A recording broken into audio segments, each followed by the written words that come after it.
Now we are at our special order of business.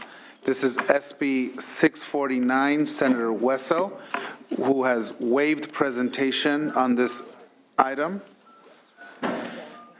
We will open testimony for regular support and opposition for this item. At the conclusion, we will initiate a conference call through the sergeants to allow special accommodations for remote witnesses. Reminder that the testimony should be limited only to the fiscal aspects of the legislation. Only to the fiscal aspects of the legislation, okay? So with that, we are gonna open the discussion on SB 649 and ask for the witnesses in support first, and then we'll move to opposition. So witnesses in support. Mr. Chair and members, Steve Carlson for CTIA, the Wireless Industry Association. We're here along with our sponsors, our supporters. In deference to the committee's time, we had not planned to testify given the waiver of presentation, but we are here if need be. All right, thank you. Any additional witnesses in support? Witnesses in opposition? Yes, we have 3 witnesses in opposition, and we'd like to take them in the following order. I have a brief statement. We'd like to go to the call-in, if we can, and then come back to Give me a quick second. Are you witnesses in support or in opposition? Opposition. Okay, perfect. 1 second. So let's take your witnesses. Yes, can we do it in that order with the phone-in being second? Is that okay? That's fine, as long as we stay to the fiscal aspects of the bill. Fiscal aspects. So we're perfect. Right. Go ahead. Okay. So please vote no on SB 649, an extremely costly bill that robs the public of their wealth and health to further enrich private wireless companies who have over a decade of broken promises to use funds that the public already paid 9 times over on their wireline phone bills to install fiber optic to their homes. Instead of upgrading wireline with fiber optic, as they were required to do, these companies fraudulently transferred these funds to the unregulated wireless divisions. That's right. Grandma's landline phone bill financed the build-out of 4G LTE. With the continuing list of due process violations of SB 649 starting at 9:31 a.m. on April 21st, these violations include improper notice on California government website of record for SB 649, language in the current bill from 5/2/17 that is not consistent with the language voted on by the Governance and Finance Committee on April 26, 2017, and we have a subcommittee created on that date to conduct darkroom deals outside of public view. The current language has loopholes in it. It does not match what was voted on. The suggested fix is clear, and I gave it to the consultants but ignored. Finally, the wireless bonanza has also created a large disabled population in California.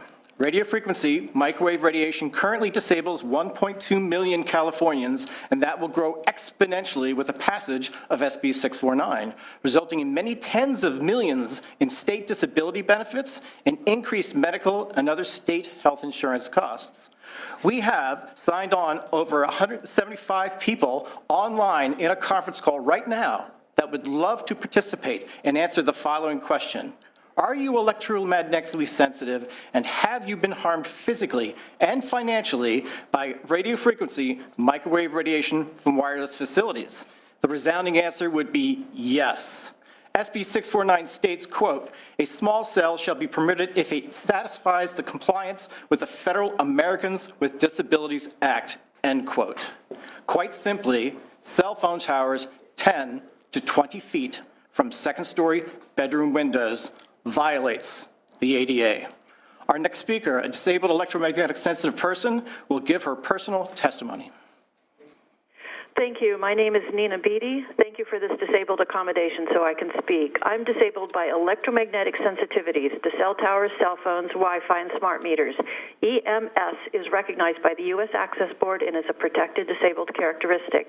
California's 1998 survey found 3.2% of respondents were very sensitive or allergic to electromagnetic radiation. That was 1.1 million Californians. This is not an orphan illness. This bill does not comply with ADA. Small cell towers are an access barrier for the EMF disabled to their homes and communities. Since 1998, radiation levels have soared. How many more Californians have EMS? You don't know because industry is moving too fast.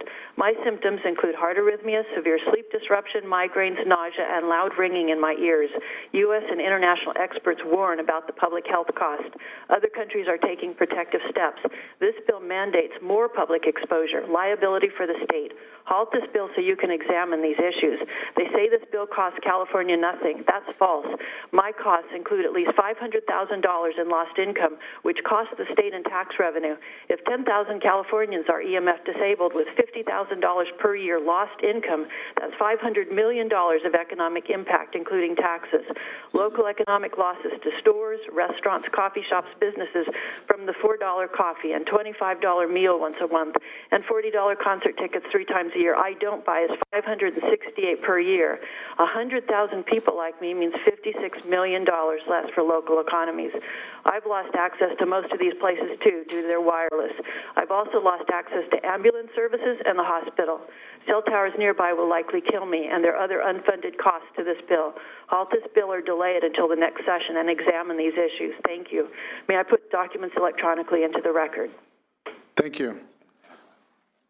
Your last witness. Thank you. My name is Harry Layman. I am a trial lawyer by experience, but an old one doing other work now. I've dedicated the last 6 years of my life to this particular issue based on scientific study. My background was in engineering cases, including the Yuba flood cases, for example.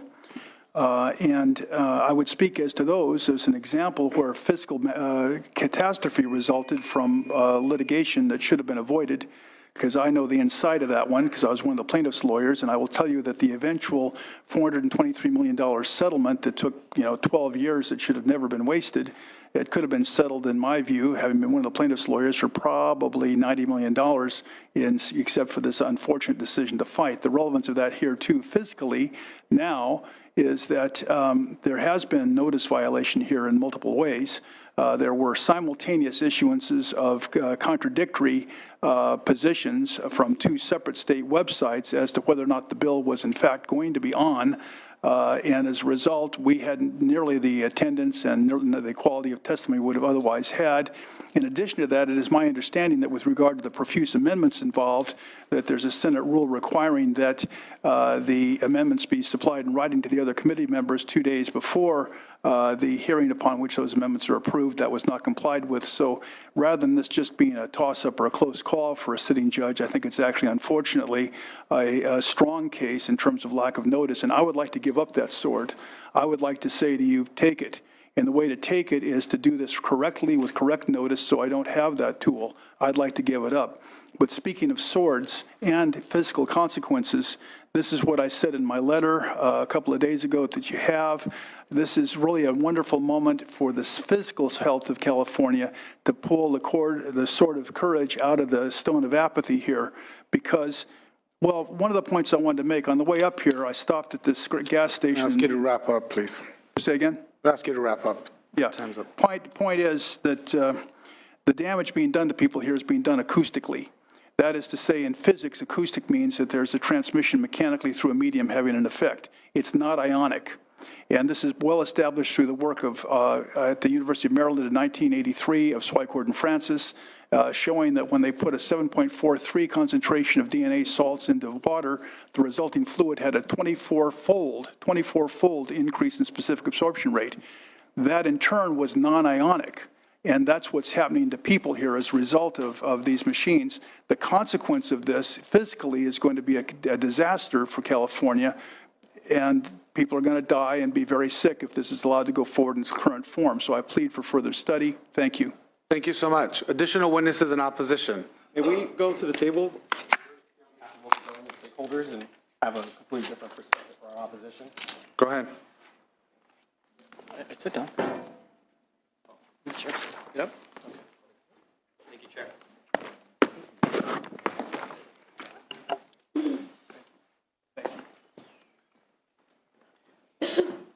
Thank you, Chair, members of the committee. We appreciate the time. Ronnie Berdugo here on behalf of the League of California Cities.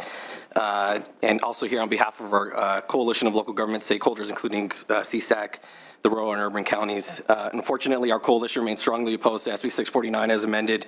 The bill would unnecessarily strip away local discretion, public input, and the ability for local governments to charge fair market rates for the rental of public property. For us, SB 649 is a bag of empty promises. The sponsors promise to rapidly roll out 5G technology throughout the state, yet the bill has no requirements for the providers to build out their networks in any, let alone poor suburban or rural parts of the state, nor does it have to be 5G or even 4G technology.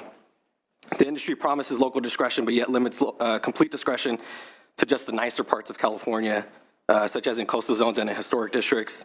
Every other community in California would not see the benefits from full discretionary review, such as requiring small cells to blend into their environment, such as palm trees or paint colors on decorative infrastructure, preventing small cell installation outside of areas that may obstruct the view from someone's home, or from installing other technology on that same property without substantial evidence for needing to do so.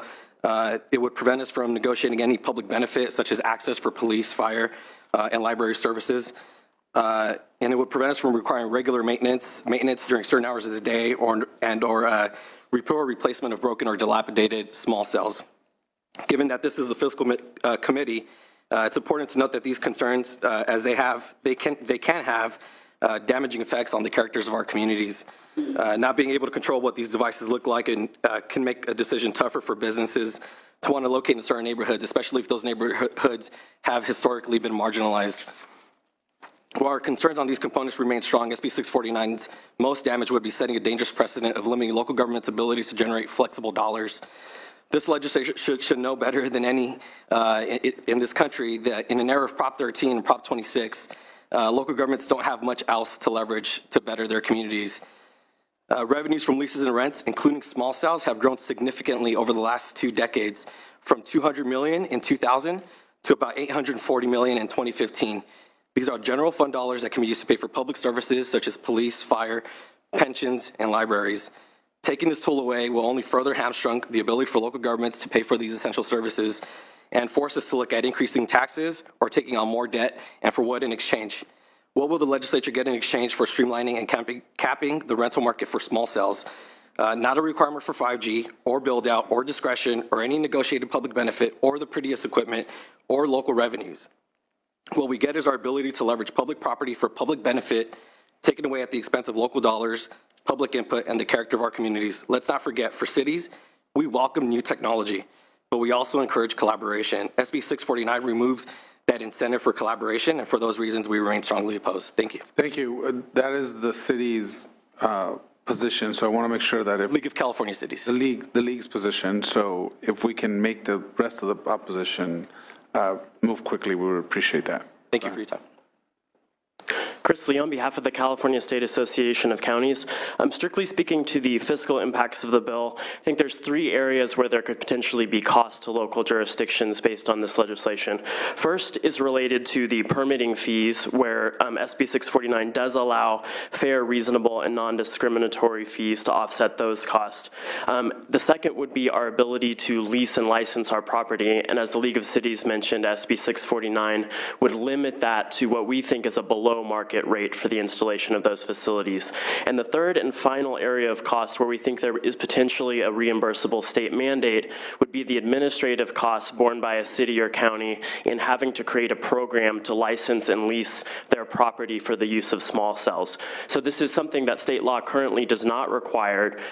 We don't think that the fees for the ongoing licensing and licensing are sufficient to cover those administrative costs, and there's a potential reimbursable mandate there that would come at the state's expense. Steve Cruz on behalf of the City of San Jose, and I'll be brief, Chair. I would, echo the comments made by the previous speaker, but just want to give at least one example for the City of San Jose. It's the base rate for access for these facilities is $3,000. Fluctuates depending upon location, higher and more the urban core and dense areas, but on average is $3,000. So it's a significant cut in that regard. I think the other thing we wanted to make sure and emphasize is that the center of Silicon Valley, San Jose, prides itself on being digitally connected, and so we agree with the underlying, objective of the bill. but like other cities, we suffer from a digital divide. And so the city has embarked on a very aggressive initiative to try to address that and expand their digital infrastructure. And one of the ways that we can do that is through our agreements with the industry in terms of the location of these facilities. And so it takes away that tool to serve those underserved and disadvantaged communities. And for those reasons, we oppose the bill. Thank you. Additional witnesses in opposition. Hello, yes, my name is Deborah Whitman, and I'm the president of a nonprofit called Environmental Voices. And I'm one of millions that suffer from EMF sensitivities, and I'm opposed to any spending on this issue, and I oppose this legislation. Thank you. Mr. Chairman, members, David Jones on behalf of the cities of Burbank, Glendale, the cities of Marin and Murrieta, Pasadena, and San Marcos opposed for the fiscal reasons mentioned by the League and CSAC. Thank you. Good afternoon, Mr. Chair and members. Elizabeth Espinosa here today in opposition on behalf of the boards of supervisors in the counties of Riverside and Santa Clara. Thank you. Good afternoon, members. I'm Lauren De Valencia, representing the American Planning Association. We just really briefly would echo all the comments of the League and CSAC, and just want to remind members, some of you have also sat on the policy committee where this bill was heard, and some of the concerns that were raised have not been addressed in the amendments that were made. Thank you. Good afternoon, Tracy Ryan, Rural County Representatives of California. I'd like to align my comments with our the other counties and cities before me. Thank you. Laura Parr on behalf of the cities of Long Beach, Riverside, and San Carlos in opposition. What was that, Long Beach again? Did you say? Sylvia Solis Shaw on behalf of the City and County of San Francisco. The policy as outlined in the bill would have severe impacts on our local planning processes. In addition, we would have very negative consequences with the caps on the fees. So we are very strongly opposed to the measure. I'd also like to voice the opposition of the cities of Beverly Hills and Santa Monica and the boards of supervisors for the counties of Kern, Stanislaus, San Luis Obispo, and San Joaquin. Thank you. Jordan Ellison with Ellison Wilson Advocacy on behalf of the cities of Inglewood, La Cañada, Flint Ridge, El Centro, and Santee in opposition.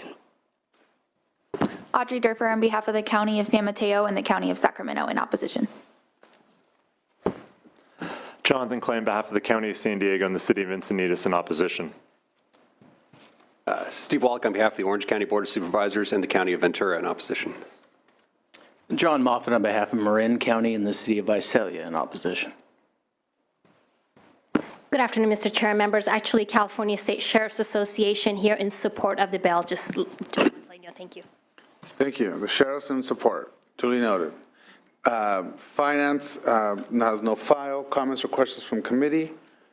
Seeing and, Senator Hill.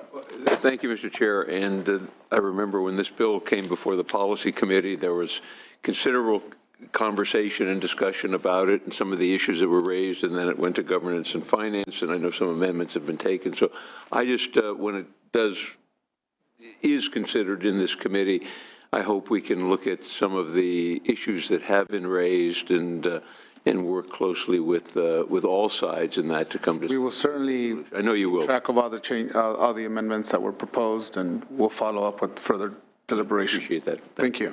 With that objection, we move this item to the suspense file.